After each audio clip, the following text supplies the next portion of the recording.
Alright, so this is going to be the second video in what is now, I guess, a series of videos about why the right fails politically speaking.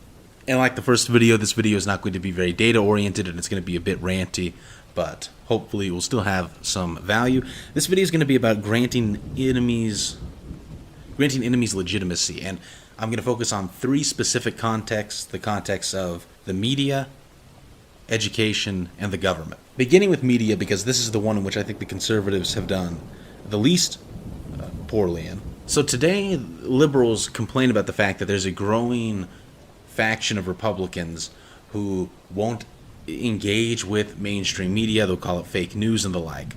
But if you think back, 20 years ago, if you tried to show a liberal an article, say from Fox News, they would go, "Oh, that's Fox News," and they wouldn't consider it. They would not see it as a legitimate source of news. Now, there are Republicans in media, in Fox News and in talk radio, and it's worth saying that Republicans have a lot of control over media. They talk a lot about how they're not part of the mainstream media. There's a sense in which that is true. Most journalists are to the left, but conservative journalists and commentators in talk radio and Fox News get way more viewers on average than do media on the left. So that depending on the year you look at, in some years, in fact, the majority of political media consumption is for conservatives. And they complain about the media, and they call it biased and corrupt and the like. And so in that sense, they do engage in a process of delegitimizing it, but they don't try to instill their viewers with a norm such that they just won't even consider information from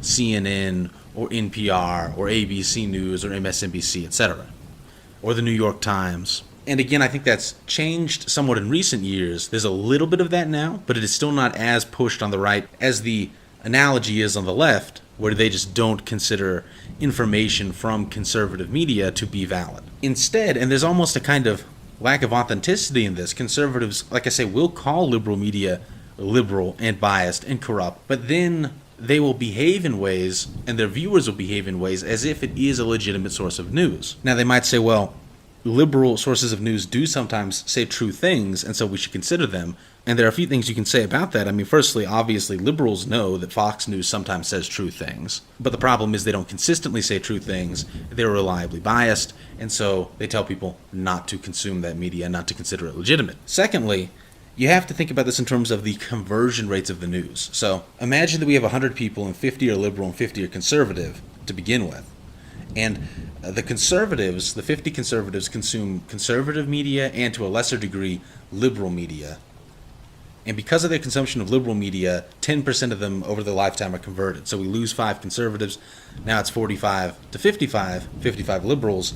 Liberals, because they don't consume, say, Fox News at all in this example, none of them are converted by the news to anything but their own, pre-existing position, doubling down on it or whatever. And so you can see through that dynamic that even if it is true, that if you're just trying to find out the maximal number of true things about the world, you should read both sides. In terms of political strategy, in terms of who's going to win, there's a clear advantage to the group that just fundamentally delegitimizes the other side's news source, and not the group that just talks about it being not legitimate, but actually carries through with that in their behavior. And to the degree that we are moving in the direction of delegitimizing the left's media, to where conservatives simply just won't look at information from the New York Times or CNN, that is probably politically a good direction to move in for the right. Again, in terms of just the probability of them winning. Moving on from the media, let's talk about academia and sort of intellectual life in general, an area where the right has done much worse in, I think, than in the media, and they've not done that well in the media. So academia, again, the right will admit this, is a left-wing institution, very biased, very corrupt. It produces bullshit research that is used to justify a fundamentally evil agenda.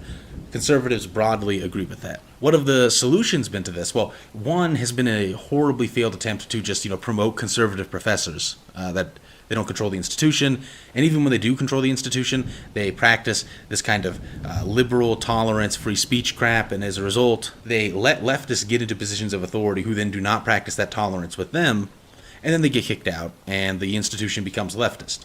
There's that saying, I don't remember the name of it, but that any institution that is not leftist is going to become leftist with time, unless it is from the outset explicitly defined as conservative. I think you could more accurately say any institution that is not already controlled by intolerant ideologues is going to become controlled by intolerant ideologues of time, regardless of the nature of the ideology with respect to which they are intolerant. The other response has been to create think tanks. Think tanks, I think, are a move in a better direction. It's created an alternative institution that is explicitly controlled by conservatives and who are not going to let in leftists, right? Like, the Heritage Foundation is not going to hire people to write their papers that they consider to be leftists who are opposed to the Republican agenda. Now, you might say the Heritage Foundation is not sufficiently right-wing or whatever. That could be true, but that's a separate, independent concern. So let's just set that to the side for the moment. But there is still this great asymmetry with respect to the fact that the think tanks, firstly, they mostly produce things that no one reads. And you could say the same thing about academics. They produce papers that no one reads. But academics have classes. Everyone in the country is forced to just go to academia for years if they want a certain kind of profession. And so think tanks need to make up for that by being massively directly engaged with the public, much more so than they are. And they need to engage in the public by both at once promoting what they're doing and delegitimizing academia.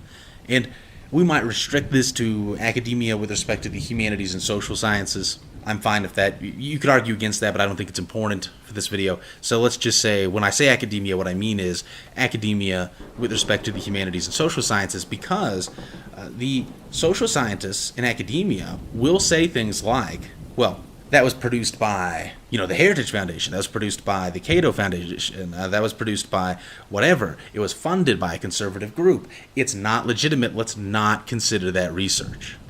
It wasn't published in a peer-reviewed journal, which is just to say it was not published by a journal, or it was not rather released by the mainstream academic institution.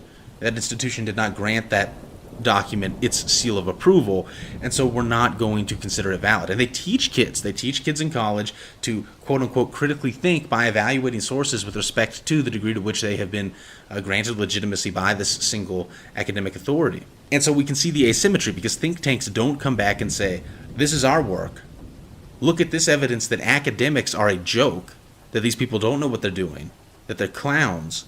Do not trust things that come from them the same way they're telling you not to trust things that come from us. In reality, you should be having that attitude towards things that come from them. And we can repeat all the same arguments that we had about the media. You can say, but sometimes mainstream academics say true things. That's true. But nonetheless, from a perspective of political strategy, it is a losing strategy if one side convinces their people to take information from both sides' institutions and the other does not. And you might say that, in fact, conservative think tanks do critique academia sometimes as an institution. I would say two things. Firstly, they don't make nearly as big of a deal of it as they need to. And secondly, even when they do critique academia, they don't, again, follow through with this behaviorally themselves or in terms of the norms they instill in others.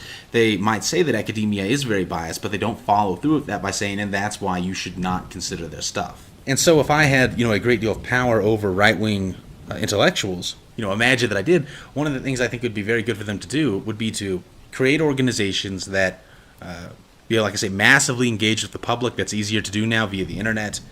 Made it a very big deal that they needed to be public intellectuals in this sense. Any other kind of intellectual is not valid in a political sense. And I should say in this specific way, in this context, they're not valuable otherwise. And to make part of their project crafting arguments and trying to spread norms that just totally delegitimize academia. And we can look at government, and the same kind of thing applies. The government, you think about the Supreme Court is a good example of this. The Supreme Court, conservatives admit, they say, look, the Supreme Court is controlled by crazy leftists who come in and lie about what the Constitution says. They make things up, and they legally mandate us to engage in leftist policy. Right? They did this with segregation, abortion, gay marriage, recently discriminated against people based on whether they were transgender or gay or whatever. And conservatives will say this, that they'll make all these arguments that, these are not respectable judges, these rulings are not respectable, but also we have to respect them, which is, on its face, just totally absurd. And obviously, if one side allows the other side to just come in and make rulings that say that actually they're legally mandated to be leftist, basically, well, then of course the left is going to win, especially when you have conservative, so-called conservative judges that come in that care about the precedent set by those leftist judges. I mean, that's just, how could you possibly not see that that's a recipe for losing? And what's the other option? It's to just not respect the rulings or the laws that the left passes or whatever. And you might say, well, oh, that's quite serious, that's quite scary. It's only scary if the left responds in a violent way to this. Now, the left already does this. The left has things like sanctuary cities, states that just legalize drugs that are illegal federally. The left says, sure, there are laws passed by conservatives, but we don't like those laws.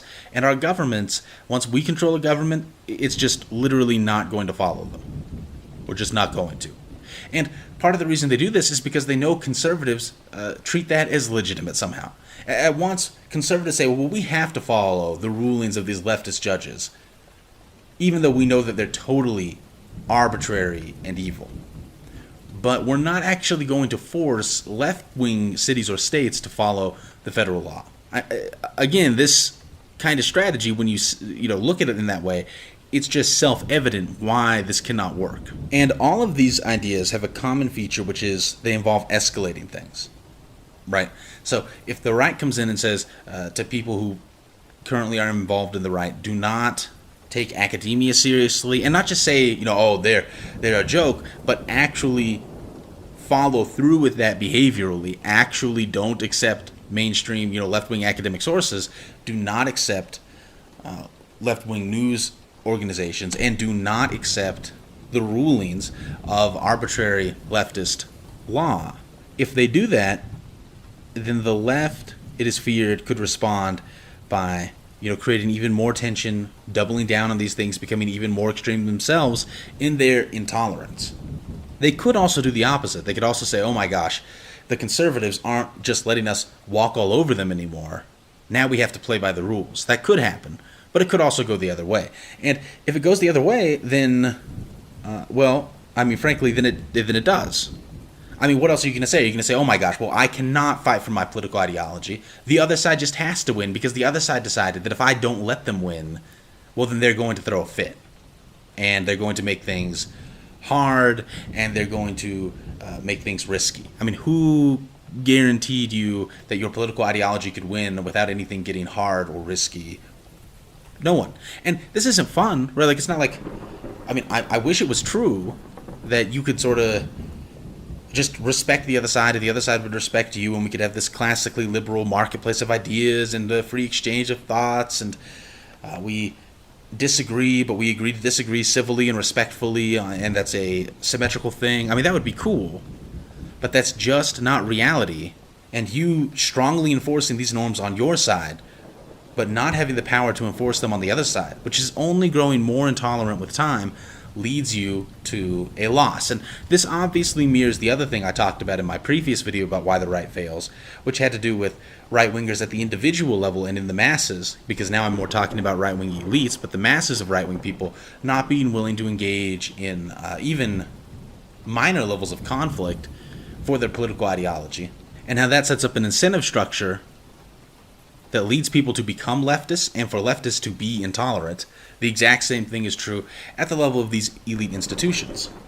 Now, it's worth saying that, I am fundamentally pessimistic about a lot of this stuff because I don't think the right is going to do any of the things that it would need to do to increase its chances of victory. So I think, again, we're moving in a good direction with the media, but I don't think we'll move in good enough of a direction fast enough. With academia, I don't think that we're going to move in a good direction, partly just because the right has not actually invested the resources needed to create a plausible alternative to academia. Right? You can't say, oh, we're going to rely on the non-academic social sciences exclusively, partly because there's just not enough there to do that. And so that creates a context in which you kind of have to rely to a degree on academic institutions.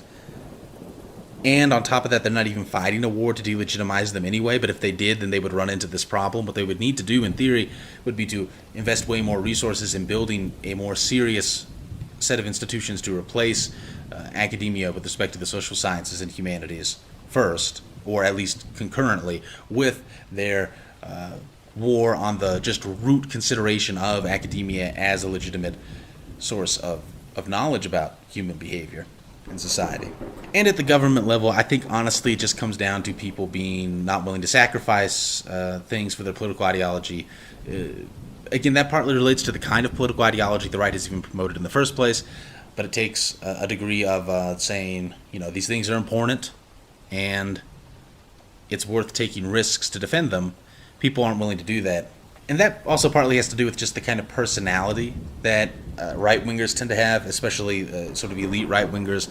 They tend to be the kind of people who do want to avoid serious conflict, who get very excited about ideas of civil society and the like, and liberal norms in the traditional classical sense of them.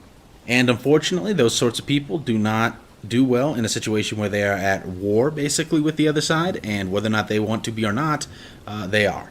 So yeah, I think that's another reason why the right loses.